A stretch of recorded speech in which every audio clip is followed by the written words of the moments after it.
ಮಾಗಡಿ ಟೌನಿನ 14ನೇ ವಾರ್ಡಿನಲ್ಲಿ ನೀರಿನ ಸಮಸ್ಯೆ ಇದೆ. ಪುರಸಭೆ ಅಧಿಕಾರಿಗಳು ಸಮಸ್ಯೆಗೆ ಸ್ಪಂದಿಸುತ್ತಿಲ್ಲ. ಪುರಸಭೆ ಅಧಿಕಾರಿಗಳು ಕಂದಾಯ ಮತ್ತು ನೀರಿನ ಬಿಲ್ಲನ್ನು ವಸೂಲಿ ಮಾಡುತ್ತಾರೆ. ಆದರೆ ಸಮಸ್ಯೆಗೆ ಮಾತ್ರ ಸ್ಪಂದಿಸುವುದಿಲ್ಲ. ಜನಪ್ರತಿನಿಧಿಗಳು ಕೂಡ ಈ ಬಗ್ಗೆ ಗಮನ ಹರಿಸಿಲ್ಲ ಎಂದು ವಾರ್ಡಿನ ಮಹಿಳೆಯರು ಆರೋಪ ಮಾಡಿದ್ದಾರೆ. ಯಾವ ವಾರ್ಡ್ ಇದು? 14ನೇ ವಾರ್ಡ್ ಇದು. ಆ ಕಡೆ ದಿನ ಬಿಟ್ಕೊತಾರೆ. ನಮ್ಮನೆ ಹಿಂದೆ ನಮ್ಗೆ ಬಿಟ್ಕೊಳಕ್ ಹೋದ್ರೆ ಆಫ್ ಮಾಡ್ಬಿಡ್ತಾರೆ.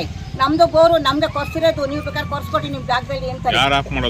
ಆ ಕಡೆ ಏರಿದವ್ರು ಈಗ ಏನ್ ಮಾಡ್ತಾ ಇದೀರ? ನೀರಿಗೆ ದುಡ್ಡು ಕೊಟ್ಟು ಹೊಡ್ಸ್ಕೊತೀವ್ರಿ. ಸಂಪಲ್ಲಿ ನಾವು ಸಂಪಲ್ ತುಂಬಕಂತ ನಾವು ವಯಸ್ಸಾಗಿರೋರು ನಮ್ಗೆ ಆಗುತ್ತೆ. ನಮ್ಗೆ ನೀವೇ ಹೇಳಿ, ನಮ್ಗೆ ನೀರು ವ್ಯವಸ್ಥೆ ಮಾಡ್ಕೊಡಿ. ಇಲ್ಲ ಕಂದಾಯ ಕಟ್ಟಿಸ್ಕೊತಾರೆ, ನೀರಿನ ಬಿಲ್ ಕಟ್ಟಿಸ್ಕೊತಾರೆ. ನೀರು ಬಿಡ್ಲಿಲ್ಲ ಅಂತ ನಾವು ನೀರು ಕಟ್ಟಿಲ್ಲ ಅಂದ್ರೆ ಬಡ್ಡಿಯಲ್ಲಿ ಹಾಕ್ತಾರೆ ನಮ್ಗಳಿಗೆ. ಹೇಳಿ ನೀವೇನೆ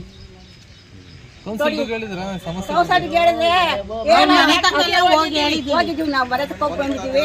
ಮುಂದೆ ನಿಂತವ್ರಿಗೆ ಏನ್ ನಿಮ್ ರಾಜಕೀಯ ಅಂತಾರೆ, ರಾಜಕೀಯ ಮಾಡ್ತೀಯ ಅಂತಾರೆ. ಕ್ಯೂ ಮೇಲೆ ಹಾಕೋಣಲ್ಲ, ಫೋನ್ ಮಾಡಲ್ಲ. ಹೆಂಗಸು ತಾನೆ ಬೇಕಾಗಿರೋದು. ಬೆಳಗ್ಗೆ ಗಂಡಸು ಬೆಳಗ್ಗೆ ಸಾಯಂಕಾಲ ಬರ್ತಾರೆ ಡ್ಯೂಟಿಗೆ. ಹೆಂಗಸು ಎಲ್ಲೋಗೋಣ, ನಾವು ನೀರೇ ಒಂಚನ ನಮ್ಮ ಕೈಲಿ ಆಗಲ್ಲ. ನೀರು ಹೊತ್ಬಿಟ್ಟು ನಮ್ಮ ಮಂಡಿ ನೋವುಗಳು ನಾವು ಏನು ಮಾಡೋಣಪ್ಪ. ನಮ್ಗೆ ಎಷ್ಟು ಮನೆಗೆ ಬರ್ತಲ್ಲ ಈಗ? ಈ ಕಡೆ ಏನೋ ಎಣಿಸ್ಕೊಡ್ರಿ ಮನೆ, ಈ ಕಡೆ ಏನೋ ಪೂರ್ತಿ ನೀರು ಬರಲ್ಲ ಅಣ್ಣ. ಮನೆ ಬಿಟ್ಟವ್ರೆ ನೀರು, ನೀರೇ ಬಿಟ್ಟವ್ರೆ, ಸಣ್ಣ ಬಿಡ್ತಾನೆ ನೀರು.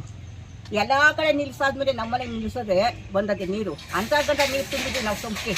ಸಾಯಂಕಾಲ ಆಗುತ್ತೆ ಮಂದಿ ನಾವು ಹೊತ್ಕೊಂಡು ಮನೆ ಕೊಂಡ್ಬರ್ತೀವಿ. ಎಷ್ಟು ತುಂಬ್ಕೊಳ್ಳೋಣ ನಾವು ನೀರು? ಹೆಸರು ಸಾಕಮ್ಮ ಅಂತ.